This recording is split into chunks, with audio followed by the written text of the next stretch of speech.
مالک خالق اللہ، تجھے اپنی عزت و عظمت و رفعت و جلالت و کریمیت کا واسطہ، آل محمد کا عظیم خالق، کلام پاک کا ثواب، انبیاء، اولیاء، اوصیاء، شہداء، صالحین اور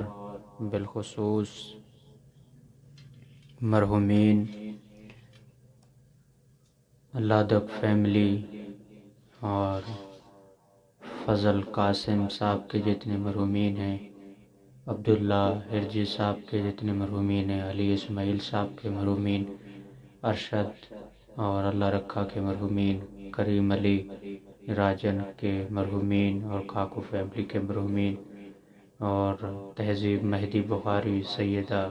نسرین فاطمہ رباب بخاری اور عبد الکریم لال جی کے مرحومین، شعبان علی رسی والا ان کے مرحومین، جگانی فیملی، شریف فیملی اور نظام الحسین محمد علی کھمجی اور لال جی فیملی کے مرحومین، شکیل دارس کی فیملی اور باقی جتنے بھی مرحومین کے نام مجھکیر کے ذمہ لگائے، مرحوم محمد علی، حاجی مہر علی، سغرا بائی، غلام حسین رحمۃ اللہ اور ذکیہ بنت محمد علی، مہر علی، نذیر محمد علی، نور بانو بائی، حسن علی، رجب علی، صالح محمد، فاطمہ بائی، محمد گل بانو، لدھا رحمت بائی، لدھا فدا حسین، زہرا طاہرہ، انور علی، روشن علی، غلام حسین، محمد علی، رمضان علی، سغرا بائی اور پیار علی جان محمد، راشد مانجی، مرحومہ سکینہ بائی، مرحوم سید آصف شاہ اور جناب توقیر حسین کے والدین، منیر کنانی صاحب کے مرحومین، غلام عباس کنانی، آمنہ نور محمد، محسن کنانی، علی حسین محمد، بشیر محمد، مرحوم نور محمد، سندیر جی، مرحومین ناگ جی فیملی اور مرحومین کرجی زرینہ اور مالک اللہ جتنے بھی حاضرین کے مرحومین ہیں، مالک تمام کے مرحومین کو اصال فرما، انہیں کروٹ کروٹ جنت نصیب فرما، لوائے حمد کا سایہ نصیب فرما۔ ان مرحومین کے لیے جس مجلس اعزا کا انعقاد کیا گیا ہے، جو بھی لنگر نیاز تبرک اور نیاز سرکار جناب عباس کا اہتمام کیا گیا ہے، مالک اسے اپنی بارگاہ مقدس میں قبول فرما۔ مالک اللہ ان بانیان کے رزق خیر میں اضافہ فرما، ان کی مشکلات کو مشکلات زہرا کے صدقے برطرف فرما، وقت موت ان کو شفاعت جناب سیدہ زہرا نصیب فرما۔ کریم اللہ بالخصوص ان کے خانوادے میں سے جتنے بھی بانیان مجلس ہیں، ان تمام کے خانواد درستی عطا فرما، اور بالخصوص ان بانیان میں سے مریض کی دعا میں لگائیے، غلام رمضان، علی ہنسراج، سجاد روشن علی، پیر محمد، مرضیہ دھارس، لیلہ دھارس، ظفر اقبال صاحب کی بیٹی ہیں، وہ مریض ہیں، مالک اللہ انہیں صحت تندرستی شفاء کلی عطا فرما۔ آل محمد کا عظیم خالق کربلا والوں کی غربت کا صدقہ جو بے اولاد ہیں انہیں اولاد نرینہ عطا فرما، وقت کے امام کی زیارت سے منور و مشرف فرما، ان کے راستے کا صحیح معنی میں راہی بننے کی توفیق عنایت فرما، محمد و آل محمد کا چاہنے والا بنا، ہمارے گناہوں کو نہ دیکھ اپنی رحمت واسعہ کے صدقے ہمیں معرفت حسین عطا فرما، ہمیں اطاعت فرمان حسین کرنے کی توفیق عنایت فرما۔ جناب سرکار وفا کی عزت و عظمت کا صدقہ آل محمد کا عظیم خالق جتنی بھی مومنین ہیں، مومنات، سادات، غیر سادات، سننے والے، دیکھنے والے، حاضرین، مومنین، طلباء، علماء جتنے تشریف فرما ہیں، مالک تمام کا بیٹھنا، سننا اور اس مجلس کا ذکر میں وقت مہیا کرنا مالک عبادت میں شمار فرما، اور تمام بانیان مجلس کی جو بھی حاجات شرعیہ ان کو مقبول فرما۔ مالک اللہ جتنے بھی لائیو مومنین مجلس اعزا میں شرکت کرتے ان تمام کی حاجات شرعیہ قبول فرما، جتنے مومنین نے، مومنات نے، خاران نے، سادات، غیر سادات نے، کنیزان زہرا نے مجھکیر کے ذمہ جو دعائیں لگائی ہیں، مالک بالخصوص جتنے طلباء علماء نے دعائیں لگائی ہیں، مالک اللہ تجھے اپنی عزت و عظمت کا صدقہ، آل محمد کی غربت کا صدقہ، حسین کی مظلومیت کا واسطہ، تجھے اپنے رب ہونے کا واسطہ، تجھے اپنے رحمان و رحیم ہونے کا واسطہ۔ مالک اللہ تو کریم ہے، سینے میں چھپے ہوئے رازوں کو بہتر جانتا ہے، ان کی دعاؤں کو مستجاب فرما۔ جو بیمار ہیں بیماری کربلا کے صدقے صحت تندرستی عطا فرما، جو بے اولاد ہیں اولاد نرینہ عطا فرما، جن کے والدین حیات ہیں انہیں طول عمر عطا فرما، جن کے والدین اس دنیا سے چلے گئے ہیں مالک کروڑ کروڑ جنت نصیب فرما، لوائے حمد کا سایہ نصیب فرما۔ میں حقیر سمیت جتنے بھی حاضرین یہاں پر طلباء علماء مومنین تشریف فرما ہے، مالک تمام کے دلوں کی حاجت اکبر کی بے موسمی خواہش کا صدقہ قبول فرما، بالخصوص مدرسہ باب الحوائج کو دن دوگنی رات چوگنی ترقی عطا فرما۔ مالک اللہ تجھے اپنی عزت و عظمت کا صدقہ دنیا میں جس کونے میں جہاں پر بھی مجلس عذاب، فرش عذاب، ذکر عذاب، ماتم عذاب بپا کرنے والے ہاتھ ہیں تا قائم قیامت، مالک ان کو آباد فرما، ان کی جانوں کی حفاظت فرما، دشمنان شیعہ دشمنان اسلام کو نیست و نابود فرما، بالخصوص جہاں جہاں بھی موالیان حیدر قرار، شیعان حیدر قرار جہاں جہاں موجود ہیں، مالک ان کی زندگیوں کی تو خود محافظت فرما، ہمارے ہادی برحق صاحب الامر حجت خدا کا جلد از جلد ظہور فرما، اور بالخصوص حیدر رضوی صاحب مالک ان کی توفیقات خیر میں اضافہ فرما، اور ان کی کوشش کاوش اور مجالس اعضاء میں جتنی بھی اشاعت ہے مالک اسے اپنی بارگاہ مقدس میں بطور عبادت شمار فرما، ان کے خانوادے کو اپنی حفظ و امان میں قرار فرما۔ کریم اللہ تجھے اپنی عزت و عظمت کا صدقہ شکیلہ جگانی صاحب اور جعفر صاحب مالک ان کی توفیقات خیر میں اضافہ فرما، مالک ان کی مشکلات اور پریشانیوں کو برطرف فرما، جتنی دعائیں مانگی جو بتانے کی نہیں، ذمہ لگانے کی نہیں، زبان اور ذہن میں آنے کی نہیں، مالک تیری ذات بہتر جانتی، ان تمام دعاؤں کو مستجاب فرما، تمام دعاؤں کی قبولیت اور مجلس کی مقبولیت کا بہترین ذریعہ بلند تر صلوات اللہ صلی علی محمد۔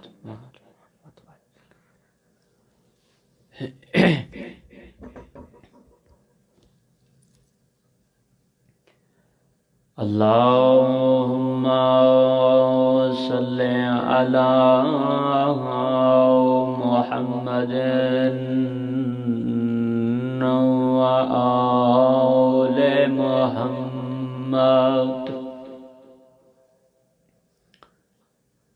ماشاءاللہ لا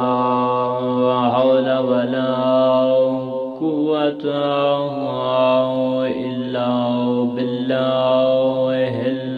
العلی العظیم۔ اعوذ باللہ من الشیطان اللعین الرجیم۔ بسم اللہ الرحمن الرحیم۔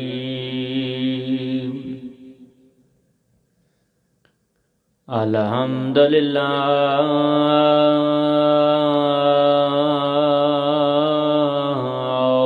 رب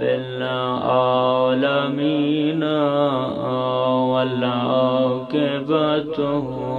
للمتقین،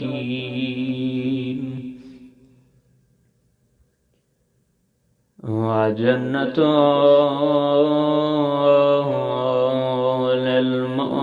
للمؤمنین وآلہ طیبین الطاہرین المعصومین۔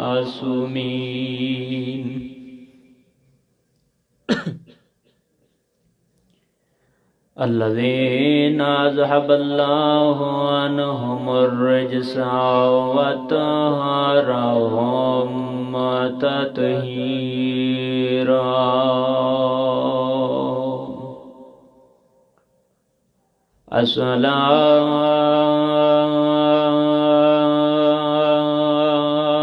الصلاۃ والسلام علی سیدات الجلیلات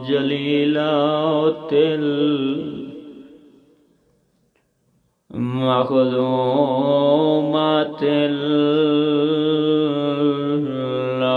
مظلومات محروما عزاداروں وہ معظمہ بیوی ہے جو رو رو کر کہتی تھی بابا تیرے گزر جانے کے بعد میں زہرا منہ پہ تماچے کھاتی رہی ہوں. کہتی ہے بابا ابھی تو تیری قبر کی مٹی خشک نہیں ہوئی تھی بابا میری کمر ٹوٹ گئی ہے بابا میں ضعیفہ ہو گئی ہوں. کہتی ہے بابا میرا محسن مارا گیا.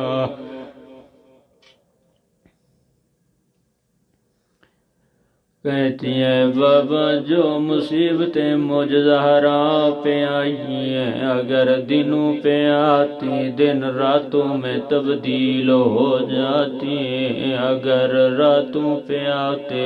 راتیں دنوں میں تبدیل ہو جاتی. ثم الصلاة والسلام على حسن المخدوم المظلوم المقتول المسموم والحسين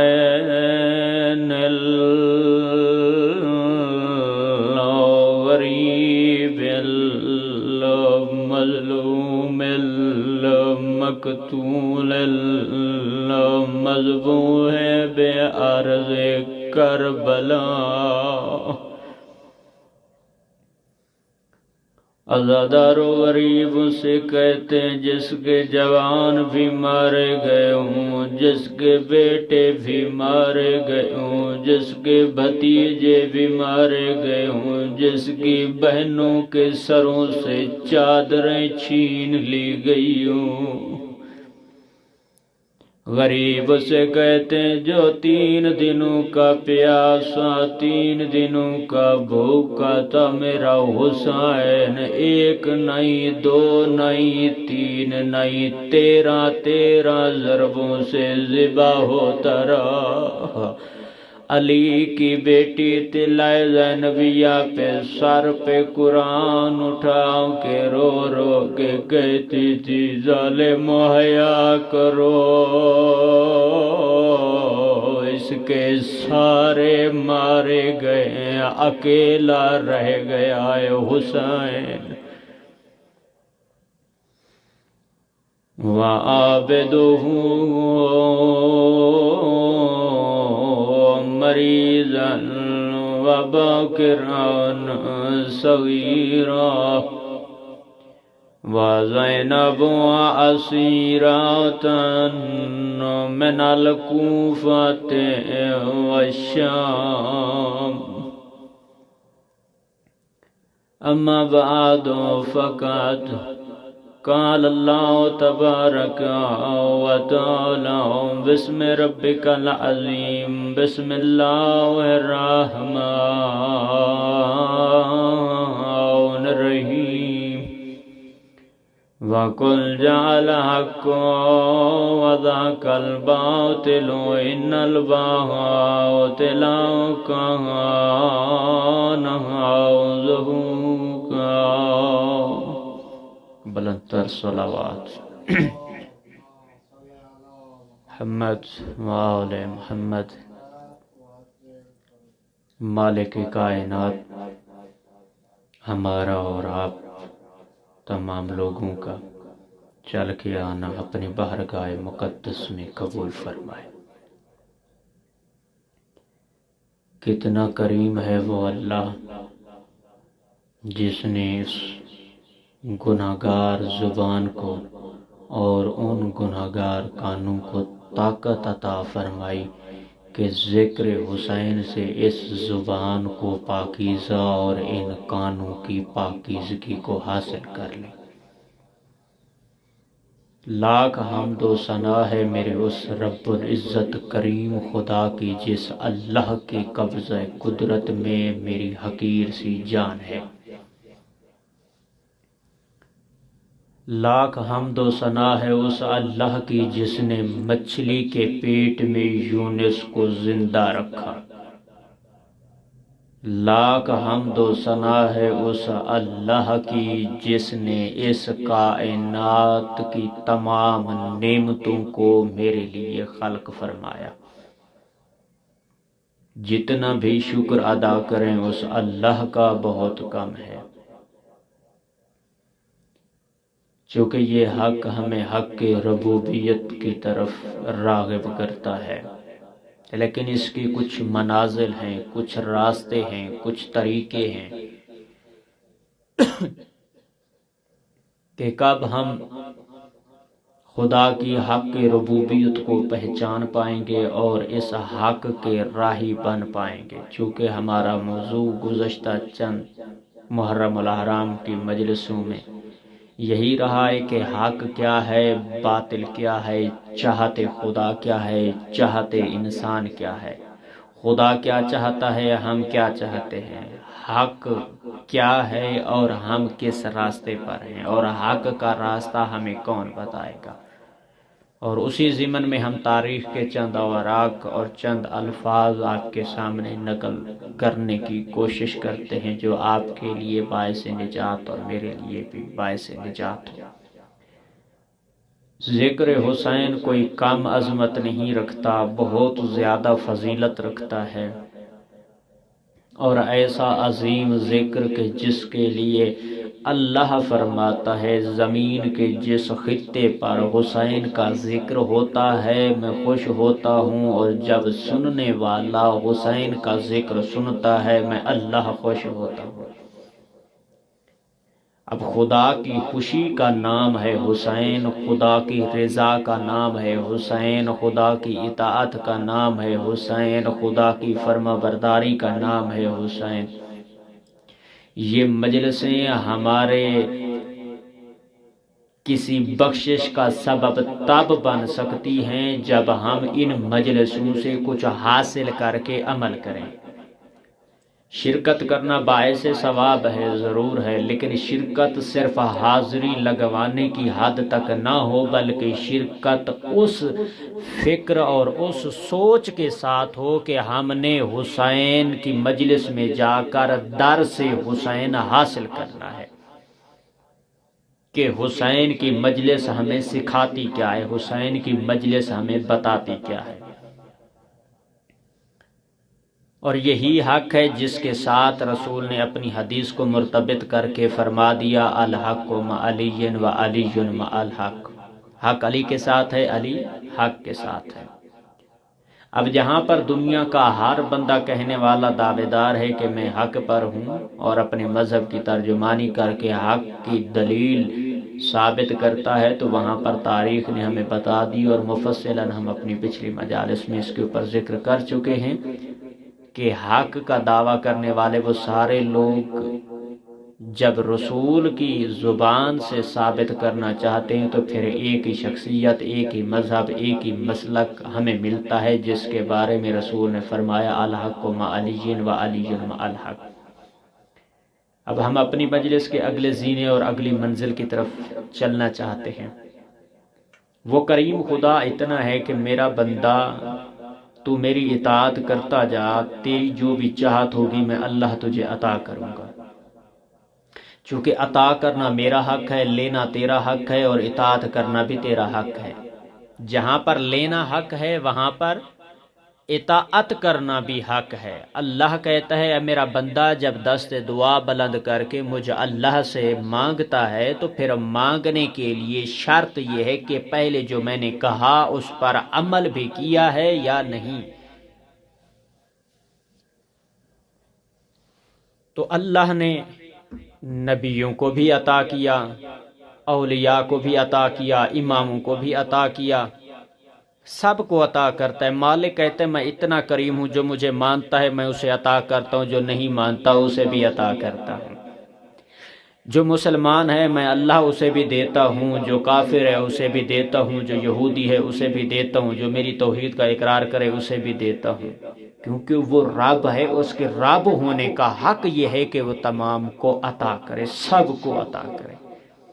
وہ اتنا کریم اللہ ہے جو کیڑے کو پتھر کے نیچے موجود سمندر کی آخری تہہ میں موجود ہو، اللہ کسی سبب اس تک رزق پہنچاتا ہے، اسے رزاق کہتے ہیں۔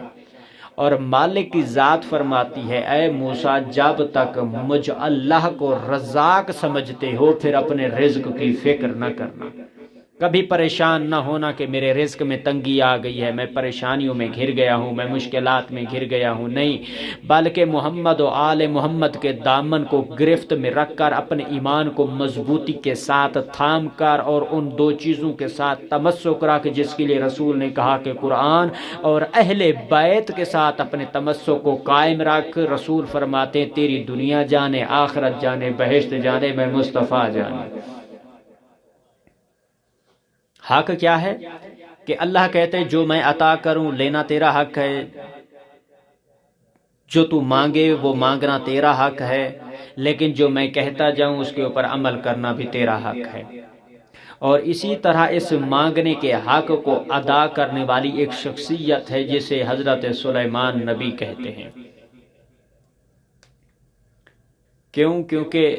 ایسی شخصیت ہیں جنہوں نے خدا کی بارگاہ میں التجا کی، مالک مجھے ایسی حکومت عطا فرما کہ جو تم نے کسی مجھ سے پہلے والے نبی کو عطا نہ کی ہو۔ خالق نے کہا اے نبی، اے اللہ کے نمائندے، کون سی اور کیسی حکومت چاہتے ہو؟ تو جناب سلیمان سلیمان نبی نے کہا کہ اے اللہ مجھے ایسی حکومت عطا کر جو تم نے مجھ سے پہلے کسی نبی کو عطا نہ کی ہو۔ تو اس اللہ نے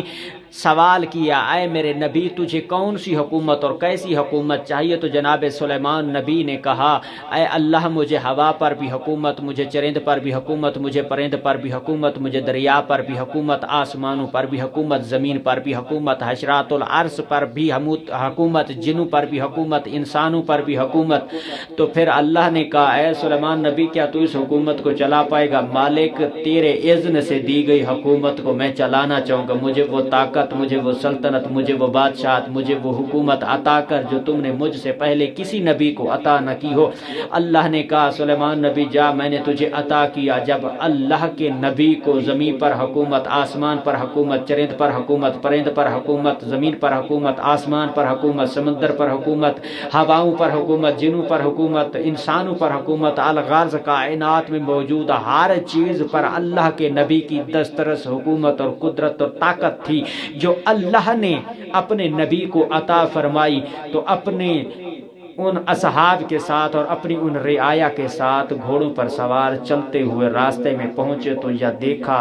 کانوں تک آواز پہنچی، کچھ چونٹیوں کا غل ہے جو جلدی سے اپنے ان چونٹیوں کو اور اپنے ان چونٹیوں کے غول میں سے ایک سردار چونٹی باہر نکلتی اور کہتی ہے کہ اللہ کے نبی کا لشکر آ رہا ہے، جلدی کرو، اپنے اپنے بلوں میں چھپ جاؤ، کہیں ایسا نہ ہو کہ نبی سلیمان نبی کے لشکر کے گھوڑوں کے پاؤں تلے روند دی جاؤ۔ تو اس وقت ساری چونٹیاں جیسے ہی اندر جانے لگی، اللہ کے نبی نے ہوا کو حکم دیا، چونکہ اللہ کے نبی نے اللہ سے وہ حکومت طلب کی تھی جو ہر چیز پر حکومت رکھتا ہو، جو ہر چیز پر طاقت رکھتا ہو، جو ہر چیز پر قدرت رکھتا ہو، بِإِذْنِ اللہ، اللہ کی قدرت و طاقت کے ساتھ اللہ کے نبی نے ہوا کو حکم دیا اس چیونٹی کو میرے پاس لے کے آؤ۔ ہوا چیونٹیوں میں سے سردار چیونٹی کو لے کر آئی، اللہ کے نبی نے ہاتھ بلند کیا، ایسے سیدھا ہاتھ کیا، چیونٹی نبی کے ہاتھ پہ آئی۔ جیسے ہی ہاتھ پہ آئی تو اللہ کے نبی نے مسکرا کر کہا اللہ نے مجھے ہر چیز پر حکومت و طاقت و قدرت بِإِذْنِ اللہ عطا فرمائی ہے، کیا تو جانتی ہے تو نبی کی شان میں گستاخی کر رہی ہے؟ تو نے کہا کہ تم جلدی کرو، اپنی اپنی بلوں میں چھپ جاؤ، اللہ کے نبی کا لشکر آ رہا ہے، اگر تم اپنے بلوں کے اندر نہ گئی تو سلیمان نبی کے لشکر کے گھوڑے کے پاؤں کے نیچے رونت دی جاؤ گی، کیا تم نہیں جانتی کہ میں سن سکتا ہوں تمہاری آواز اور تمہاری زبانوں کو بھی جانتا ہوں؟ تو اس وقت اس چیونٹی نے جیسے ہی یہ گفتگو سنی تو اس وقت اللہ کے نبی نے ایک وقت میں ایک ہی کہا کہ چیونٹی یہ تو بتا تجھے تکبر کس چیز پر ہے؟ تو اس وقت چیونٹی نے کہا کہ اے اللہ کے نبی ایک سوال کروں اگر آپ جسارت نہ سمجھیں؟ اللہ کے نبی نے کہا پوچھ، کیا پوچھنا چاہتی ہے؟ کہتی ہے کہ اللہ کا نبی یہ بتا مقام تیرا بلند ہے یا میرا؟ اللہ کا نبی پریشان حیران ہو گئے، چیونٹی اتنی چھوٹے سے وجود کے ساتھ نبی کے ہاتھ پہ موجود ہے اور مجھ سے سوال کر رہی ہے کہ اللہ کا نبی مقام تیرا بلند ہے یا میرا؟ تو اس وقت اللہ کے نبی نے کہا اے چیونٹی تو بتا مقام کس کا بلند ہے؟ میں اللہ کا نبی ہوں، اللہ نے مجھے چرند پر حکومت دی، پرند پر حکومت دی، انسانوں پر حکومت دی، انسانوں پر حکومت دی، حیوانوں پر حکومت دی، جنوں پر حکومت دی، ہوا پر حکومت دی، سمندروں پر حکومت دی، آسمانوں پر حکومت دی، الغاز ہر چیز پر حکومت اور طاقت عطا کی۔ میں اللہ کا نبی ہوں، دیکھ رہی ہوں میرے ساتھ کتنا بڑا لشکر ہے، میرے ساتھ ساری رعایا موجود ہے، میں سوار ہوں، میں گھوڑوں پر سوار ہوں، اللہ کا نبی بھی حجت خدا بھی ہوں، میرے ساتھ میرے سامنے یہ جسارت اور طاقت کر رہی ہو کہ مقام میرا بلند ہے یا تیرا؟ تو بتا مقام کس کا بلند ہے؟ چیونٹی نے کہا اے اللہ کے نبی اگر نہ گزرے تو میں بتاتی ہوں کہ مقام میرا بلند ہے۔ اللہ کے نبی نے کہا چیونٹی بتا تو صحیح وہ کیسے کہ مقام تیرا بلند ہے؟ تو اس وقت چیونٹی نے کہا اے اللہ کے نبی بتا یہ آپ کے قدم کہاں پر ہیں؟ اللہ کے نبی نے کہا زمین پر۔ تو چیونٹی کہتی اللہ کا نبی پھر میرے قدم کس پر ہیں؟ جن کو ابھی تک بھی سمجھ نہیں آئی، طلباء آپ کی سماعتوں کی نظر اس جملے کو کر رہا ہوں۔ کہا اللہ کا نبی آپ کے پاؤں کہاں پر ہیں؟ کہا زمین پر۔ اے اللہ کے نبی پھر میرے پاؤں کہاں پر ہیں؟ اللہ کے نبی نے کہا کہ تمہارے پاؤں نبی کے ہاتھ پر۔ پھر کہا کہ بتاؤ جس کے پاؤں زمین پر ہوں مقام اس کا زیادہ ہے یا جس کے پاؤں نبی کے ہاتھ پر ہوں اس کا مقام زیادہ ہے؟ بس الا مختصر یہیں پہ چھوڑتا ہوں۔ یہی زمانہ، یہی دور تبدیل ہوتے ہوتے تغیر و تبدل میں وقت و اوقات کی گھڑیاں سمیٹ کر تبدیل ہو کر ایک ایسے دور میں پہنچی جو دور امیر المؤمنین علی ابن ابی طالب کا دور تھا۔ وہی سلمان فارسی جناب علی کے ساتھ ہے، لشکر ساتھ ہے، وہیں اسی جگہ سے کائنات کے امیر، حسنین کے بابا، کعبے کے کعبہ، وہ علی جو آسمانوں کے رستے زمینوں سے زیادہ بہتر جانتا ہے، جو سلونی کے دعوے کرتا ہے، جس کے بارے میں رسول کہتے ہیں انا مدینۃ العلم و علی بابھا، جس کے بارے میں رسول فرماتے ہیں القرآن مع علی و علی مع القرآن، جس کے بارے میں رسول فرماتے ہیں الحق مع علی و علی مع الحق، جس کے بارے میں رسول فرماتے ہیں اے علی تیری مثال ایسی ہے جیسے ہارون و موسیٰ کی تھی، اے علی تو میرا بھائی ہے، اے علی تو کل ایمان ہے، جس کے بارے میں رسول فرماتے ہیں اے کل ایمان جو تیرے مقابل میں آ جائے وہ کل کفر ہے، تو حق پر ہے، تو صراط مستقیم ہے، جس کے بارے میں اللہ نے اس کی عظمت و فضیلت کے لیے یہی کافی ہے کہ آسمان سے جس کے لیے ذوالفقار نازل ہوتی ہو، آسمان سے جس کے لیے قرآن کی آیات نازل ہوتی ہوں، جس کے لیے اللہ نے خاص اہتمام کیا ہو، وہ شخصیت ہے علی۔ اور یہ وہ گھرانہ ہے جس کے لیے اللہ نے کہا انما یرید اللہ لیذھب عنکم الرجس اہل البیت ویطہرکم تطہیرا، یہ وہ گھرانہ ہے جس کے لیے اللہ کہتے ہیں اطیعوا اللہ و اطیعوا الرسول و اولی الامر منکم۔ یہ وہ شخصیات ہیں۔ اور امیر المؤمنین علی ابن ابی طالب جناب سلمان کے ساتھ چلتے ہوئے جیسے ہی وہیں اس جگہ سے گزرے جہاں وہی چیونٹیوں کا گول تھا، وہاں پر وہ چیونٹیاں اپنے ایک سردار چیونٹی اپنے ان بلوں میں ان چیونٹیوں کو جو چھپی ہوئی تھی کہا جلدی کرو باہر آ جاؤ، جلدی کرو باہر آ جاؤ، جلدی کرو باہر آ جاؤ۔ اس وقت جناب امیر کائنات نے اس چیونٹی جو سردار چیونٹی تھی اس کو بلایا، اپنے ہاتھ پر رکھا اور کہا کہ اے چیونٹی تمہاری جد میں سے، تمہارے خاندان میں سے، تمہارے بزرگوں میں سے ایک چیونٹی تھی جس نے دعویٰ کیا تھا اے سلیمان نبی مقام تیرا بلند ہے یا میرا؟ کیا تو جانتی ہے؟ کہا ہاں میں جانتی ہوں۔ یا علی آپ کیسے جانتے ہیں؟ فرمایا کہ میں کائنات کا امام ہوں، میں چیونٹیوں کی زبان کو جانتا ہوں، تمہاری گفتگو کو میں نے سنا ہے، تم اپنی چیونٹی میں چھپے ہوئے بلوں میں ان چیونٹیوں کو کہہ رہی ہو جلدی کرو اپنے بلوں سے باہر نکل آؤ، میں تم سے سوال کرنا چاہتا ہوں، اس کی وجہ کیا ہے؟ تمہارے جد آبا و اجداد میں سے ایک سردار چیونٹی نے کہا تھا جلدی کرو اپنے اپنے بلوں میں چھپ جاؤ۔ وہ بلوں میں چھپنے کا کہہ رہی تھی، تم بلوں سے نکلنے کا کہہ رہی ہو۔ ابھی بھی تو لشکر ہے، ابھی بھی تو گھوڑے موجود ہیں، ابھی بھی تو لشکر ہے، ابھی بھی تو سوار موجود ہیں، لیکن ایک بات تو بتا مجھے، یہ وجہ کیا ہے؟ تم نے کہا اپنے بلوں سے نکل آؤ، باہر نکل آؤ۔ تو اس وقت سوال کیا، اے علی آپ میری جد کو بھی جانتے؟ فرمایا ہاں میں تمہاری جد کو، خاندان کو بھی جانتا ہوں، اور میں تمہاری زبانوں کو بھی جانتا ہوں، تمہاری آنے والی نسلوں کو بھی جانتا ہوں، تمہاری تعداد بھی جانتا ہوں، اور یہ بھی جانتا ہوں ان میں سے نر کتنا ہے، مادہ کتنا ہے، اور ان میں سے کتنی باقی بچے گی، کتنی کب تک زندہ رہیں گی، کتنی کب مرے گی۔ میں کہتا ہوں کیوں نہ ہو ایسے علی کو علم جو سلونی کے دعوے کرتا ہو، کیوں نہ ہو ایسے علی کو علم جو علم غیب کا مالک ہو، کیوں نہ ہو ایسے علی کو علم جو زمینوں سے زیادہ آسمانوں کے رستے بہتر جانتا ہے، جس کے بارے میں رسول فرماتے ہیں انا مدینۃ علم وعلی بابھا۔ کیوں نہ ہو ایسے علی کو علم جو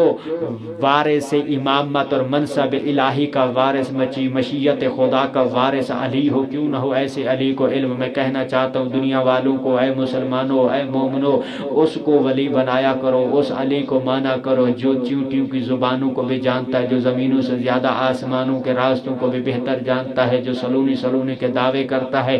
ایسے اپنے امام نہ بنایا کرو جو بدھ کو جمعے پڑھا دیتے ہیں، جنہوں نے پڑھانی 2 رکعت اور پڑھا 4 رکعت دیتے ہیں، ان کو امام نہ مانا کرو۔ امام ان کو مانا کرو جو متقیوں کا امام ہو، جو مومنوں کا امام ہو، جو سلونی کے دعوے کرتا ہو، جو رسول کا بھائی ہو، جو حسنین کا بابا ہو، جو بطول کا شوہر ہو، جو کائنات کا وارث ہو، جو 9 اماموں اور ان تمام اماموں کی حجت ہو، اسے کہتے ہیں علی۔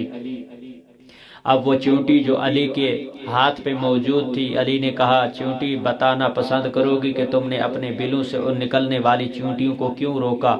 اور انہیں کیوں کہا کہ جلدی کرو اپنے بلوں سے باہر نکالا ہو؟ تو کہا اے وقت کے امام، اے علی شہنشاہ، میں نے اس وجہ سے کہا ہے چونکہ میرے جد و آبا و اجداد میں سے ایک سردار چیونٹی نے جناب سلیمان کو اس وقت کے دور اور اس زمانے میں جب وہ اپنے لشکر پر سوار تھے اور آ رہے تھے، تو اس وقت میں نے ان چیونٹیوں کو کہا تھا، میرے جد میں سے ان چیونٹیوں میں سے جو سردار چیونٹی تھی، اس نے کہا تھا جلدی کرو اپنے بلوں میں چھپ جاؤ، چونکہ اگر وہ اپنے بلوں میں نہ چھپتی اور اگر وہ باہر نکل آتی تو سلیمان نبی کا لشکر اگر آ جاتا تو دین اور شریعت اور اسلام میں خودکشی کرنا ہے حرام۔ اس لیے میرے سردار اور میرے بزرگان میں سے اس چیونٹی نے کہا جلدی کرو اپنے بلوں میں چھپ جاؤ۔ پھر علی نے کہا کہ پھر بتاؤ کہ پھر تم نے کہا اپنے بلوں سے باہر نکالا ہو، اس کی وجہ کیا ہے؟ کہا میں نے رسول سے سنا ہے، رسول نے فرمایا ہے کہ علی کے چہرے کو دیکھنا عبادت ہے۔ اب یہاں پہ خودکشی نہیں بلکہ میں بلا رہی ہوں، آؤ علی کے چہرے کو دیکھ لو، عبادت کر لو، علی کا چہرہ دیکھنا عبادت ہے۔ یہ رسول کی زبان سے فرمان جاری ہوا ہے، یعنی علی کا چہرہ دیکھنا عبادت حق ہے، اور یہ حق وہ ہے کہ جس حق کو علی نے ایسا پھیلایا کہ صرف فضائل علی جتنی عظمت اور فضیلت، جتنا مقام و معیار و بلندی و مرتبہ رکھتے ہیں، صرف یہی نہیں بلکہ علی نے عبادت کر کے اپنی پرہیزگاری کو ثابت کیا، اپنے تقوی کو ثابت کیا ہے، اپنے علم کو ثابت کیا ہے، اور آنے والے قیامت تک کے لوگوں کو بتایا ہے کہ علی کی عظمت، علی کا علم، علی کا تقوی، علی کی وہ راہ جس راہ پر چلتا ہے وہ راہ وحدانیت ہے۔ اے میرے ماننے والو، جو علی کا دم بھرتے ہو، جو علی سے محبت کرتے ہو، جو علی سے مودت کرتے ہو، جو علی سے عشق کرتے ہو، جو علی سے اپنا تن من دھن لٹانے تک کو بھی تیار ہو، پہلے یہ دیکھ لو کیا علی تمہیں بھی چاہتا ہے یا نہیں؟ صرف ہمارا چاہنا معیار نہیں ہے بلکہ اپنے عمل کو ایسا بنا کہ علی کہے کہ یہ میرا چاہنے والا ہے۔ میرا بھائی، میرا عزیز، میرا دوست، یہی حق ہے جس حق کو بچانے کے لیے حسین کربلا کی طرف روانہ ہوئے، یہی حق تھا جس کو بچانے کے لیے علی خیبر بھی لڑا، علی خندق بھی لڑا، علی حنین بھی لڑا، حسین کربلا میں بھی گئے، اکبر بھی مارا گیا، غازی بھی مارا گیا، قاسم بھی مارا گیا۔ یہ تمام کی قربانی، کنبے کی قربانی دینے کا مقصد تھا خدا کا حق بچانا اور باطل کے سامنے ڈٹ جانا، چونکہ حق آشکار ہو کر رہے گا، حق ابھر کر رہے گا، حق کو کبھی بھی مغلوبیت نہیں آ سکتی، چونکہ اس کے آشکار ہونے کا وعدہ خدا وحدانیت، خدا لم یزل نے کیا ہے۔ کیوں؟ کیونکہ اس کی وجہ یہ ہے کہ ہم حسین کو حق مانتے ہیں، اور حسین حق پر تھے، اور حسین حق کے ماننے والے، حق کو بچانے والے، حق کی ترغیب دینے والے، حق کی بقا تھے، اور کل نبیوں کی نبوت کا مرکز و محور تھا حسین۔ اور اسی حسین کی زیارت کو جب ہم جاتے ہیں، کوئی کم عظمت و فضیلت نہیں ہے۔ جس کی زیارت کی طرف جانے کے لیے ایک قدم پر ایک حج، اور ایک قدم اٹھانے اور ایک قدم رکھنے پر عمرے کا ثواب ملتا ہو، اس حسین کی عزت و عظمت، یہ مقام و معیار و فضیلت کیوں ہے؟ اس وجہ سے ہے کہ چونکہ حسین حق کا داعی تھا، حسین حق پر چلنے والا تھا، حسین حق کو بچانے والا تھا۔ بقائے دین خدا کا نام ہے حسین، حیا کا نام ہے حسین، غیرت کا نام ہے حسین، دین اسلام کی بقا کا نام ہے حسین، کل نبیوں کی نبوت کا مرکز و محور، اور کل نبیوں کی نبوت و محنت کو بچانے والا ہے حسین۔ حسین کوئی عام شخصیت نہیں ہے، حسین حق ہے، یزید باطل ہے۔ حق باطل کے سامنے ڈٹ گیا کہ مجھ جیسا تجھ جیسے یزید کی بیعت نہیں کر سکتا۔ کیوں؟ کیونکہ اس کی وجہ یہ ہے کہ یہ استقامت، یہ استدلال، یہ اطمینان، یہ یقین، یہ سکون خدا نے عطا کیا ہے۔ جب بھی انسان کسی برائی کی طرف جانے لگتا ہے، توجہ ہے نا طلباء، جب بھی انسان کسی حق کی طرف جانے لگتا ہے، کسی حق کی طرف دوڑنے لگتا ہے، کسی حق کے راستے کی ترغیب دینے لگتا ہے، تو تب اس وقت اس کے دل کو اطمینان اور یقین ضرور ہوتا ہے کہ میں یہ کام صحیح کر رہا ہوں۔ جب انسان کا اپنا ضمیر ملامت کرے کہ جس کام کو میں کر رہا ہوں یہ غلط ہے، تو اس کام کو چھوڑ دے، وہاں نافرمانی خدا ہوگی، وہاں پر اطاعت محمد و آل محمد نہیں ہو سکتی۔ جناب حر علیہ السلام کو دیکھ لیں، بخشنے والی ہے وہ ذات، اللہ کہتے ہیں تیری توبہ حق ہے، اس توبہ کو مانگ۔ صرف ضروری نہیں ہے کہ اللہ کہتے ہیں جب تو گناہ کرتے 1 سال کی مہلت عطا کرتا ہوں۔ پھر رسول کی خدمت صحابیہ کہا یا رسول اللہ 1 سال میں ہی گناہ معاف ہوں گے؟ رسول کہتے ہیں کہ نہیں، اگر 1 گھنٹے میں بھی چاہے تو توبہ کر سکتے۔ یا اللہ 1 گھنٹے میں یہی تک مہلت ہے؟ اللہ کہتے ہیں رسول فرماتے ہیں کہ اللہ فرماتا ہے کہ تمہاری توبہ موت کے آخری وقت اور لمحے تک، تمہاری آخری سانس کے چلنے کے وقت تک بھی میں اللہ تجھے مہلت دیتا ہوں کہ جب تو گناہ کرتا ہے تو پھر توبہ کر لے، استغفار کر لے، اللہ سے معافی طلب کر لے۔ میں اللہ معاف کرنے والا ہوں، میں اللہ بخشنے والا ہوں، تجھے مغفرت عطا کروں گا۔ میں رحیم ہوں، میں کریم ہوں، میں غفور ہوں، میں ستار العیوب ہوں۔ مجھ سے ایک دفعہ آ کے مانگ تو صحیح، سجدے میں آ کر کہے سبحان ربی الاعلی و بحمدہ، میرا اللہ تو کتنا کریم ہے، تو رحیم ہے، تو غفور ہے، تو ستار العیوب ہے، میرے عیبوں کو چھپاتا ہے۔ میں نے اپنے نفس پر ظلم کیا، میں نے دین پر ظلم کیا، میں نے اپنی نفسانی خواہشات کے پیچھے بھاگتے بھاگتے اپنی پوری زندگی کو ضائع کر دیا۔ میں نے رشتہ داروں کی رضا کو حاصل کیا، میں نے اولاد کی رضا کو حاصل کیا، میں نے بیوی کی رضا کو حاصل کیا، میں نے اولاد کی رضا کو حاصل کیا، میں نے تمام لوگوں کی رضا کو حاصل کرتے اور ان کو راضی کرتے کرتے مالک تیری رضا کو حاصل نہ کر پایا۔ تو اس وقت معصوم فرماتے ہیں اے میرا بندہ، خدا کی رضا سے کبھی غافل نہ ہونا۔ اگر تم خدا سے غافل ہو گئے تو یہ اتنی کوئی بڑی بات نہیں ہے، لیکن جب خدا تم سے غافل ہو گیا تو نہ تمہاری دنیا میں نجات ہوگی نہ آخرت میں نجات ہوگی۔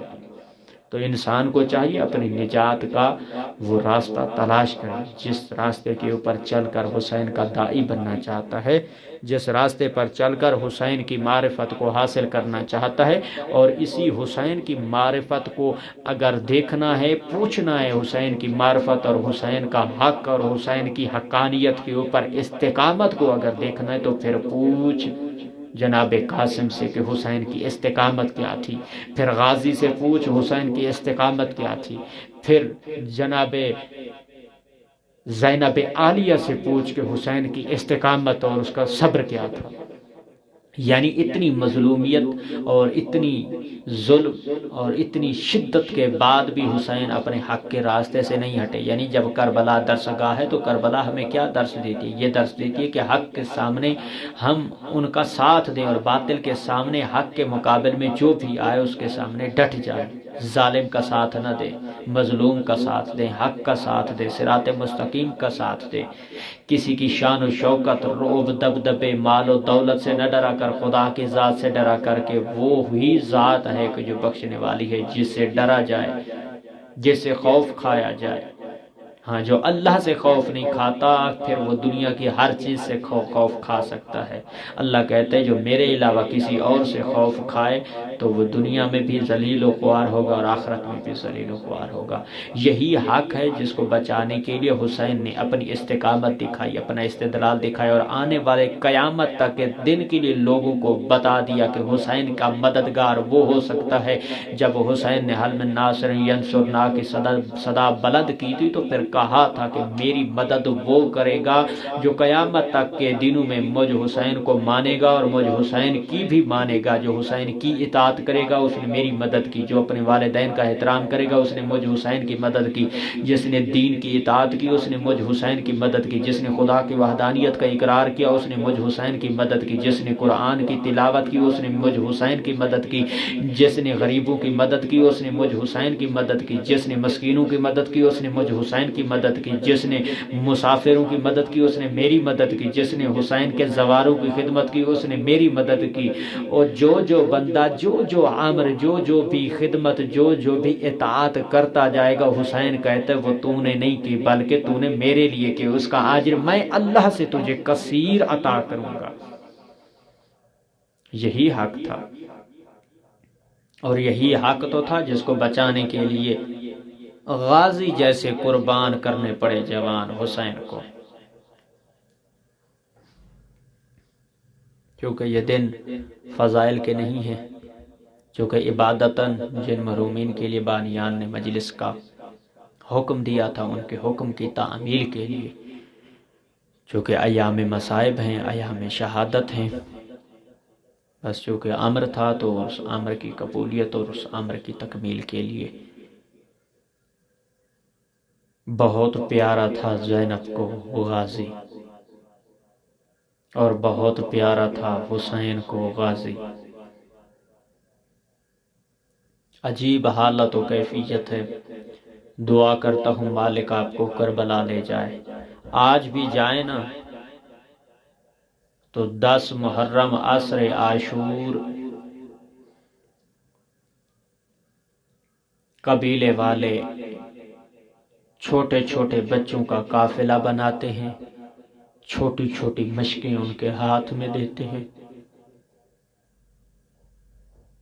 اور چھوٹی چھوٹی بچیاں جنہوں نے چھوٹی چھوٹی ننھی چادریں پہنی بھی ہوتی ہیں، ننھے ہاتھوں میں چھوٹی سی مشقیں اٹھا کر غازی کے روضے کے سامنے آ کے کھڑی ہو جاتی ہے، اور وہ پانی اٹھا کے کہتی ہیں غازی جاگ، سکینہ انتظار کر رہی ہے۔ اس وقت تو پانی نہیں تھا لیکن آج ہم پانی لے آئے ہیں، سکینہ تیرا انتظار کر رہی ہے، اجرکم اللہ، اجرکم اللہ۔ آیت اللہ بہجت جب بھی لفظ کربلا سنتے تھے ان کی آنکھوں سے آنسو جاری ہو جاتے تھے۔ طلباء سوال کرتے تھے آقا یہ تو بتائیے جب لفظ کربلا آتا ہے آپ کی آنکھوں میں آنسو کیوں آ جاتے ہیں؟ آقا فرماتے ہیں صرف لفظ کربلا آتا ہے اس وجہ سے نہیں روتا ہوں، بلکہ جب مجھے زینب اور عباس یاد آتے ہیں میری آنکھوں میں آنسو بڑھ جاتے ہیں۔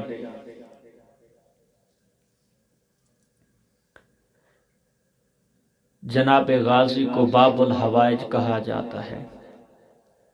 لیکن اس باب الحوائج کی بھی کوئی حاجت تھی یا نہیں؟ 2 حسرتیں تھیں میرے مولا کی، جناب وفا کی 2 حسرتیں تھیں۔ ایک یہ کہ سکینہ تک پانی پہنچا دوں، ایک یہ کہ لڑنے کی اجازت مل جائے۔ نہ لڑنے کی اجازت ملی، نہ سکینہ کے خیمے تک پانی پہنچا۔ عجیب حالت ہے، کائنات کی امیر کے گھر کے صحن میں جناب عباس کا بچپن ہے، 2 سال کی عمر ہے، جناب زینب عالیہ جناب عباس کا ہاتھ اور انگلی پکڑ کر چلانا سکھا رہی تھی۔ کائنات کے امیر مسکرا کے کہتے ہیں زینب غازی کو چلنا سکھا رہی ہو۔ زینب عالیہ رو پڑی، رو کے کہتی ہے بابا میں غازی کو نہیں سکھا رہی بلکہ غازی کے ساتھ چلنے کی تربیت لے رہی ہوں کہ غازی کے ساتھ کیسے چلنا ہے زینب کو۔ رونے والوں عجیب حالت و کیفیت ہے۔ جناب عباس جناب سید الشہداء کی خدمت میں زانوں کی حالت میں بیٹھے، ایسے بیٹھے جیسے نمازی تشہد کی حالت میں بیٹھتا ہے،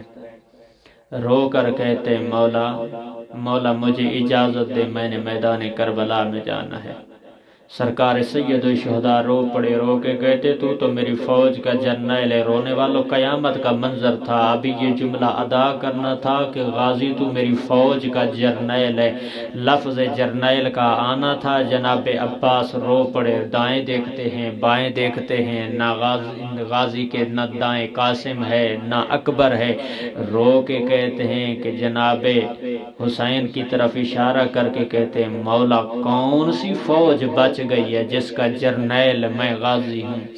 نہ میرے پاس نہ میرے دائیں اکبر ہے نہ میرے بائیں قاسم ہے، قاسم بھی مارا گیا، اس کے لاشے پہ گھوڑے دوڑائے گئے، اکبر کے سینے میں برچھی ماری گئی، میں دیکھتا رہا۔ اللہ اکبر۔ سرکار سید الشہداء فرماتے ہیں عباس اتنی جلدی نہ کر، تیرے سہارے خیمے کی سیدانیاں ابھی تک زندہ ہیں۔ سرکار وفا رو پڑے، قدم بوسی کر کے کہتے مولا آپ کے بعد مجھ غازی کا زندہ رہنا مجھے پسند نہیں، میں آپ کے گزر جانے کے بعد کس قابل رہوں گا، کس کے لیے زندہ رہوں گا۔ بہت محبت تھی دونوں بھائیوں کو، اور جناب وفا سرکار وفا ہمیشہ جناب حسین سید الشہداء مظلوم کربلا کو ہمیشہ آقا کہہ کر بلاتے تھے، بہت محبت تھی۔ میری زبان قاصر ہے میں ان لفظوں کو بیان کر پاؤں۔ صاحب مقتل کہتے کہ جناب اکبر اور جناب غازی جیسے ہی گھر سے باہر نکلتے تھے نا، یہ ہاشمی خاندان کے دو چاند، اس وقت گوشت کاٹنے والے اپنی ہاتھ کی انگلیوں کو کاٹ لیتے تھے، انہیں پتہ نہیں چلتا تھا، اتنا حسین و جمیل تھے یہ دونوں شہزادے۔ عجیب حالت و کیفیت ہے۔ جناب حسین کو کہا آقا مجھے اجازت دے، میں نے میدان کربلا جانا ہے۔ حسین روتے بھی رہے، رو کر کہا کہ اس کے پاس جا دو تیری پالنے والی ہے۔ رونے والوں جناب سرکار وفا چلتے چلتے جناب زینب عالیہ کے پاس آئے، آ کر ایسے بیٹھے جیسے نمازی تشہد کی حالت میں بیٹھتے، ہاتھ جوڑ کر حیا کی آنکھیں جھکا کر کہتے بی بی مجھے اجازت دو، میں نے میدان کربلا میں جانا ہے۔ رونے والوں اس وقت بی بی رو کر کہتی ہے غازی جب میں بابے کے گھر میں تھی بابا علی میری کلائیوں کو بوسے دیتے تھے، بابا علی کبھی میرے سر پر بوسے دیتے تھے۔ عجیب حالت و کیفیت ہے، جب کلائیوں پہ ہاتھ پہ بوسے دیتے تھے اور جب میرے کندھوں پہ بوسے دیتے تھے تو میں سوال کرتی تھی بابا بیٹیوں کو بوسا تو سر پر دیا جاتا ہے، آپ میری کلائیوں پر بوسا کیوں دیتے ہیں؟ اس وقت کائنات کے امیر کی آنکھیں برس جاتی اور رو کر کہتے تھے او میری بیٹی ایک ایسا وقت آئے گا جب تیرے ان ہاتھوں میں رسیاں ہوں گی، پس پوشت پس گردن تیرے ہاتھ بدے ہوں گے، تجھے شرابیوں کے ساتھ کلام کرنا پڑے گا۔ اللہ اکبر، اجرکم علی اللہ، اجرکم علی اللہ، اللہ دنیا کے کسی غم میں نہ رولائے۔ غازی اس وقت جب بابا میرے ہاتھ کی کلائیاں چومتے تھے تو اس وقت بھی میں اس تجسس میں رہتی تھی، غازی جب بابا میرے ہاتھ کی کلائیوں کو چومتے تھے نا پھر میں تیری بھری جوانی کی طرف نگاہ کر کے کہتی تھی جس کا جوان غازی جیسا بھائی ہو اسے کس چیز کا خوف ہو سکتا ہے؟ اور کس کے دل میں اور جسم میں اتنا طاقت ہے جس کا غازی جیسا بھائی ہو اور زینب کے ہاتھوں میں رسیاں ہوں؟ کون اتنی طاقت و ہمت رکھتا ہے؟ غازی اس وقت تک تو میرا تو سہارا تھا، جب میں مدینہ سے چلی کربلا پہنچی تب تک تو میرا سہارا تھا۔ اور غازی جب اکبر بھی مارا گیا میں تیرے سہارے، میں نے اکبر کی غربت کو برداشت کیا۔ جب قاسم مارا گیا، قاسم کے لاشے پہ گھوڑے دوڑائے گئے، غازی پھر بھی تیرے سہارے، میں نے قاسم کی غربت کو برداشت کیا۔ غازی اب تو جا رہا ہے، مجھے بتا میں زینب کس کے سہارے زندہ رہوں گی؟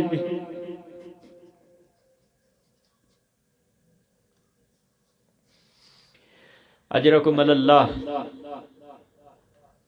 رونے والوں، بڑی مشکل سے اجازت ملی جناب زینب عالیہ کے قدم چوم کر جناب وفا میدان کربلا کی طرف روانہ ہوئے۔ سرکار وفا جناب حسین سید الشہداء کی خدمت میں آیا اور کہا آقا مجھے اجازت دیجئے، میں نے میدان کربلا جانا ہے۔ مولا حسین نے کہا غازی ایک شرط پر اجازت دوں گا، تلوار تو نے نہیں اٹھا۔ اللہ اکبر، تلوار نہ اٹھانے کا نام آنا تھا۔ غازی کا کلیجہ ایک دفعہ تڑپ گیا، کہا آقا مجھے روک رہے ہیں، میں اکبر کی سینے میں لگی ہوئی برچھی کو برداشت نہیں کر پایا۔ مولا مجھے روک رہے ہیں، قاسم کے لاشے پہ گھوڑے دوڑتے رہے، میں نے برداشت کیا، اس وقت تک برداشت کیا کہ کاش میرے ہاتھ میں تلوار ہوتی، میں اکبر کے قاتل کو قتل کر دیتا، میں قاسم کے دشمنوں کو حملہ کرنے والوں کو ختم کر دیتا۔ مولا مجھے کہہ رہے میں تلوار نہ اٹھاؤں۔ رونے والوں سید الشہداء نے ایک جملہ عرض کیا، کہا غازی جب تو تلوار اگر میدان میں لے گیا، جس پر جتنے وار تو کرے گا شام میں زینب پر اتنے زیادہ ظلم کیے جائیں گے۔ اللہ اکبر۔ رونے والوں، بغیر تلوار کے جناب وفا چلے میدان کربلا، نہر فرات کی طرف روانہ ہوئے۔ جناب سکینہ کے ساتھ چھوٹے چھوٹے بچے ہیں، چھوٹے چھوٹے مشکیزیں، چھوٹے چھوٹے برتن لے کر انتظار میں سکینہ کے پاس آئے۔ سکینہ ان کو دلاسے بھی دیتی ہے، تسلیاں بھی دیتی ہے، کہتا ہے میرا غازی فرات سے پانی لے کر آئے گا، میں تجھے بھی لوں گا۔ کوئی چھوٹی بچی کہتی ہے سکینہ مجھے بھی ملے گا، بی بی کہتی ہے ہاں غازی جب پانی لے کر آئے گا تجھے بھی دوں گی، تجھے بھی دوں گی، تجھے بھی دوں گی۔ اور میں قربان جاؤں سکینہ، تجھے کیا خبر تیرے غازی پر کیا گزرے گی؟ رونے والوں، جناب سرکار وفا نہر فرات پہ پہنچے، جن نے بین کی انتظار کی صرف ایک کا ایک جملہ تاکہ آنکھوں کا غسل ہو جائے۔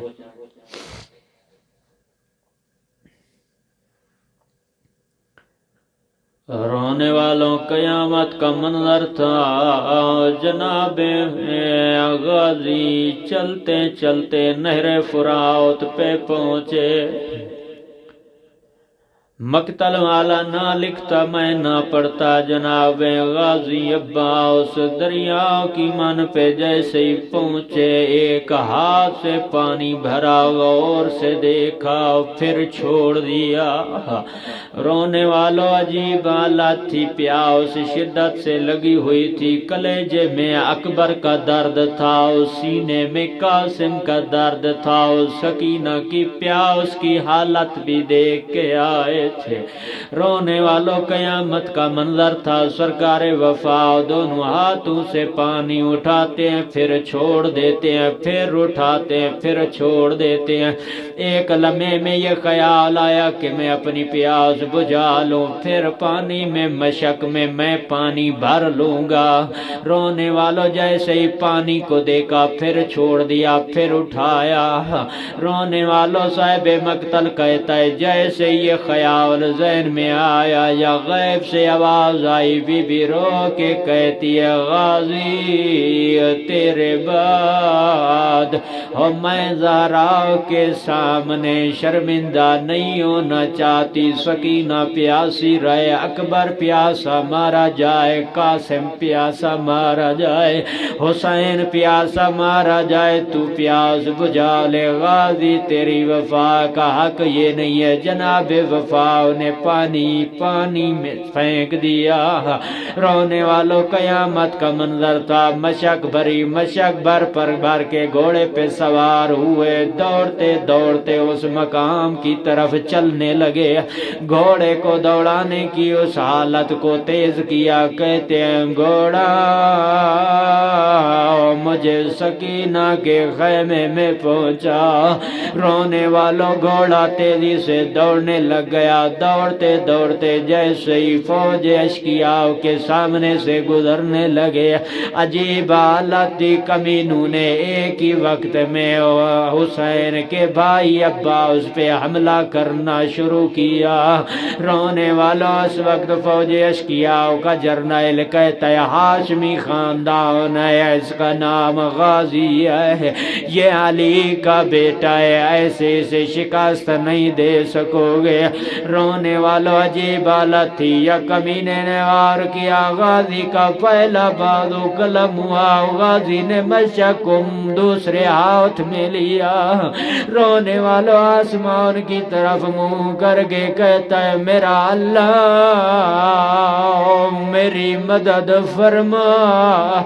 میں سکینہ کے خیمے میں پانی لے جاؤں، سکینہ میرا انتظار کر رہی ہے۔ رونے والوں جناب وفا کی اس حالت کو حسین ٹیلے پہ چڑھ کے دیکھ رہے ہیں۔ جناب زینب عالیہ رو کر کہتی ہے حسین مجھے بتاؤ غازی کی حالت کیا ہے؟ رونے والوں سید الشہداء رو کر کہتے بہن دعا کر شالا غازی کی خیر ہو، اجرکم اللہ اجرکم اللہ، مولا آپ کی عبادت قبول فرمائے۔ کہتے ہیں زینب دعا کر شالا غازی کی طرف خیر ہو۔ کہتی ہے بھیا حسین مجھے بتاؤ غازی کی کیفیت کیا ہے؟ زہرا کا بیٹا رو کے کہتا ہے زینب غازی کے علم کو دیکھتی رہے، جب تک غازی کا علم بلند رہے سمجھنا غازی زندہ ہے، حالت ٹھیک ہے۔ رونے والوں عجیب حالت، یا کمینے نے غازی کا پہلا بازو قلم کیا، غازی نے دوسرے ہاتھ میں پانی کی مشک پکڑی، یا کمینے نے وار کیا، غازی کا دوسرا بازو قلم ہوا، غازی نے مشک کو دانتوں سے پکڑا، کہتا ہے میرا اللہ مجھ غریب پہ ترس کھانا، میں سکینہ کے سامنے سرخرو ہو جاؤں۔ رونے والوں عجیب حالت تھی، قیامت کا منظر تھا، یا کمینے نے ایک نشانہ بنایا، مشک میں تیر سے نشانہ لگایا۔ رونے والوں مشک میں تیر کا لگنا تھا، وہ تیر مشک میں نہیں لگا، اکبر و قاسم کی لاؤ سے گزر کر غازی کے سینے میں لگا۔ کہتا ہے غازی کہتا ہے اتنا دکھ اکبر کی لاش کا نہیں ہوا، اتنا دکھ قاسم کی لاش کے ٹکڑے ہونے کا نہیں ہوا، جتنا غازی کی اس حالت و کیفیت سے دکھ ہو رہا ہے۔ کہتا ہے میرا اللہ مشک میں تیر لگا، یہ غازی کے سینے میں لگا ہے، کاش یہ حالت نہ ہوتی، میں خیمہ گاہ میں سکینہ کی پیاس بجھا لیتا۔ رونے والوں جیسے ہی مشک میں تیر لگا اس وقت غازی کی آس ختم ہو گئی، سکینہ کی آس ختم ہو گئی، زینب کا سہارا ختم ہو گیا۔ رونے والوں اس وقت غازی جیسے ہی زین سے زمین پر آنے لگا، یا ایک کمینے نے تیر سے وار کیا، غازی کی آنکھ میں تیر لگا، کسی نے نیزے سے وار کیا، کسی نے تلوار سے وار کیا، کسی نے خنجر سے وار کیا، کسی نے تیر سے وار کیا۔ رونے والوں عجیب حالت تھی، سارے آلات و اوزار غازی کے جسم پہ پیواستے۔ اس وقت غازی آواز دیتا ہے، کہتا ہے مولا مجھ غازی کا آخری سلام قبول ہو۔ رونے والوں آخری سلام کا نام آنا تھا، زہرا کا بیٹا ایسے آیا جیسے عقاب شکاری کی طرف دوڑتا ہے، دوڑتے دوڑتے غازی کی لاش پہ پہنچے۔ رونے والوں عجیب حالت تھی، میرے آقا نے غازی کا سر اپنی جھولی میں رکھا، اس وقت ماتھے پہ بوسہ دے کے کہتے ہیں میرا غازی میرے ساتھ بول، تیرے بعد موت زینب کی کیسے گزرے گی؟ رونے والوں عجیب حالت تھی، مر جاتا جملہ میں نہ پڑھتا، مقتل نہ لکھتا میں نہ پڑھتا، کیا حالت ہے دونوں بھائیوں کی۔ رونے والوں اس وقت جناب عباس کہتے ہیں میرا آقا مجھے غازی پہ کے احسان لگا۔ اس وقت مولا حسین کہتے ہیں غازی مانگ، میں کیا عطا کروں، میں کیا کر سکتا ہوں؟ رونے والوں غازی مولا کہتے سکینہ خیمے پر کھڑی ہوگی، میرا انتظار کر رہی ہوگی، زینب میرا انتظار کر رہی ہوگی، میرے آقا مجھے خیمے نہ لے جانا۔ رونے والوں عجیب حالت تھی، مولا نے کہا غازی میں تجھے خیمے لے جاؤں گا، تیری پھوپھیاں تیری ماں انتظار کر رہی ہیں۔ رونے والوں ابھی تک گفتگو امامت میں سرکار وفا محب تیار ہو کر کہتے مولا مجھے پیاس لگی ہے۔ رونے والوں پیاس کا نام آنا تھا، زہراؤ کے بیٹے کی آنکھوں سے آنسو آ گئے، رو کر کہتے غازی آج تک تو نے کچھ نہیں مانگا، تو نے مانگا اس وقت جب زہرا کا بیٹا اکیلا رہ گیا ہے، جب زہرا کا بیٹا غریب ہو گیا ہے، جب اس کا اکبر بھی مارا گیا، جب قاسم بھی مارا گیا۔ کہتا ہے غازی ہوتا مدینہ نانے محمد کا شہر ہوتا، تو مانگتا میں عطا کرتا، تیرے مانگنے کی قیمت ہوتی، میرے عطا کرنے کی قیمت ہوتی۔ رونے والوں ابو حسین نے غازی کا لاشا کیسے اٹھایا؟ حالت تو نہیں تھی حسین کی، کمر کا زور ٹوٹ گیا تھا، عجیب حالت تھی۔ غازی کی لاش کو اٹھایا، جیسے ہی اٹھا کے خیمے کے قریب پہنچا، رونے والوں غازی کی لاش کا پہنچنا تھا، ساریاں بیویاں خیمے سے باہر آئیں، کوئی بی بی کہتے واہ محمد، کوئی بی بی کہتے واہ حجاب، کوئی بی بی کہتے واہ غربت، کوئی بی بی کہتے واہ مصیبت، کوئی بی بی کہتے انا للہ وَإِنَّا إِلَيْهِ راجعون۔ رونے والوں عجیب حالت تھی، ساریاں بیویاں اکبر و غازی کے لاشے پہ بہت جلدی سے آئیں، لیکن اتنی جلدی سے کسی کے لاشے پہ زینب نہیں پہنچی جتنی جلدی سے غازی کے لاشے پہ پہنچی۔ دوڑتی دوڑتی غازی کے لاشے پہ پہنچ گئے، بائیں غازی کے گردن میں ڈالی، کبھی داڑھی پہ بوسہ دیتی ہے، کبھی گردن پہ بوسہ دیتی ہے، کبھی سینے پہ بوسہ دیتی ہے، رو کر کہتی ہے غازی تیرے بغیر میں نے شام کے سفر کیسے کرنے، غازی تیرے بعد شمر قبیلہ میری چادر چھین لے گا، سکینہ کے رخساروں پہ تماچے مارے گا، غازی جاگ دیکھ سکینہ خیمے پہ تیرا انتظار کر رہی ہے۔ اللہ لعنت اللہ علی القوم الظالمین وسيعلم الذین بسم اللہ الرحمن الرحیم۔ اللہم کن ولیک الحجت ابن الحسن علیہ السلام صلواتک علیہ وعلی آبائہ فی هذه الساعة وفی کل ساعة من ساعة اللیل والنہار ولیا وحافظا وقائدا وناصرا ودلیلا وعینا حتی تسکنہ ارضک طوعا وتمتعہ فیہا طویلا یا رب محمد وآل محمد۔ اللہم ارزقنا شفاعة الحسین یوم الورود فی الدنیا والآخرہ انک علی کل شیء قدیر۔ اللہم عجل لولیک الفرج، اللہم عجل لولیک الفرج، اللہم عجل لولیک الفرج۔ رب زدنی علما، رب ارحمہما کما ربیانی صغیرا۔ مالک خالق اللہ تجھے اپنی عزت و عظمت کا صدقہ اس مجلس عزا کا ثواب شکیلہ جگانی صاحبہ کے جتنے بھی بانیان ہیں اور جتنے بھی مومنین نے ان کے ذمے مجلس عزا لنگر نیاز اور نیاز سرکار جناب عباس ذمہ لگائی ہے، مالک جو بھی اہتمام لنگر نیاز سبیل کا اہتمام کیا گیا، مجلس عزا کا انعقاد کیا گیا، اہتمام کیا گیا، مالک اس کا ثواب ان کے مرحومین کو احسان فرما، مالک بانیان مجلس کے مرحومین کو کروڑ کروڑ جنت نصیب فرما۔ کریم اللہ تجھے اپنی عزت و عظمت کا صدقہ ان کے رزق میں وسعت عطا فرما، ان کی پریشانیوں کو دور فرما، ان کے رزق کثیر میں اضافہ ہے مزید اضافہ فرما، کربلا، جنت البقیع، بیت اللہ، رسول خدا کے روزے کی زیارت نصیب نصیب فرما، وقت موت شفاعت جناب سیدہ زہرا نصیب فرما، امام زمانہ کی زیارت سے منور و مشرف فرما، ہمیں صحیح معنوں میں ان کے آوان و انصار میں شامل ہونے کی توفیق عنایت فرما، ان کے لیے رستہ ہموار کرنے کی توفیق عنایت فرما، ملک پاکستان کو استحکام ترقی عطا فرما، مالک جہاں جہاں دنیا کے جس کونے میں بھی، ہندوستان میں، یورپ میں، پاکستان میں، ایران میں، عراق میں، لبنان، یمن، فلسطین میں، جہاں بھی شیعیان حیدر قرار، موالیان حیدر قرار موجود ہیں،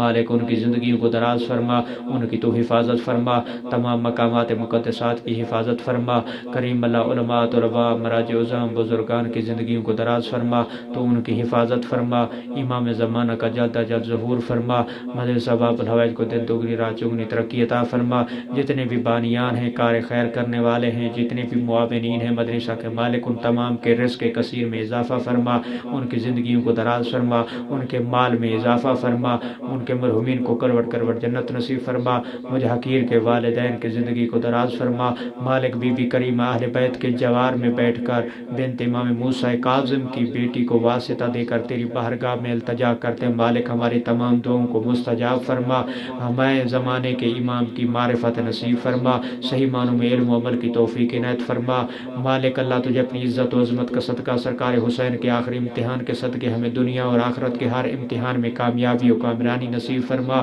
مالک اللہ تجھے اپنی عزت و عظمت کا صدقہ انڈیا سے جتنی بھی مومنین اور مومنات نے مجھ حقیر کے ذمہ دعائیں لگائیں، مالک ان تمام کنیزان زہرا کی حاجات کو اپنی بارگاہ میں قبول فرما، مالک اللہ بالخصوص نجمہ خان کے اولاد کو نیک و صالح فرما، مالک ان کے رزق کثیر میں اضافہ فرما، ان کی پریشانیوں کو دور فرما، کریم اللہ تجھے اپنی عزت و عظمت کا صدقہ جتنے بھی مومنین ہیں اور جناب عقیل صاحب، ڈاکٹر اسد صاحب، مالک ان کی پریشانیوں کو حل فرما، ان کی مشکلات کو حل فرما، کریم اللہ تجھے اپنی عزت و عظمت کا صدقہ آل محمد کا عظیم خالق جناب زہد صاحب کی جو بھی دلی حاجات ہیں ان کو پورا فرما، مالک ان کی پریشانیوں کو دور فرما، ان کی زوجہ کو صحت تندرستی شفائے کلی عطا فرما، ان کی اولادوں کو نیک و صالح فرما، کریم اللہ تجھے اپنی عزت و عظمت کا صدقہ سید محمد رضا نجفی کو نیک اولاد نرینہ نیک و صالح عطا فرما، بالخصوص سید حسن نقوی کو مالک نیک اولاد نرینہ نیک و صالح عطا فرما، کریم اللہ جو بیمار ہے بیماری کربلا کے صدقے شفائے کلی عطا فرما، جو مالک اللہ بے اولاد ہیں انہیں جناب رباب کی وجوہی جھولی کے صدقے مالک اولاد نرینہ عطا فرما، مالک اللہ جو دعائیں بتانے کی نہیں ذمہ لگانے کی نہیں تیری ذات بہتر جانتی ہے، تو علیم و بذات صدور مالک سینے میں چھپے ہوئی تمام ان دعاؤں کو بہتر جانتا ہے، رازوں کو بہتر جانتے ہیں، ہماری دعاؤں کو مستجاب فرما، تمام دعاؤں کی قبولیت اور مجلس کی مقبولیت کا بہترین ذریعہ بلند تر صلوات، اللہم صلی علی محمد وآلہ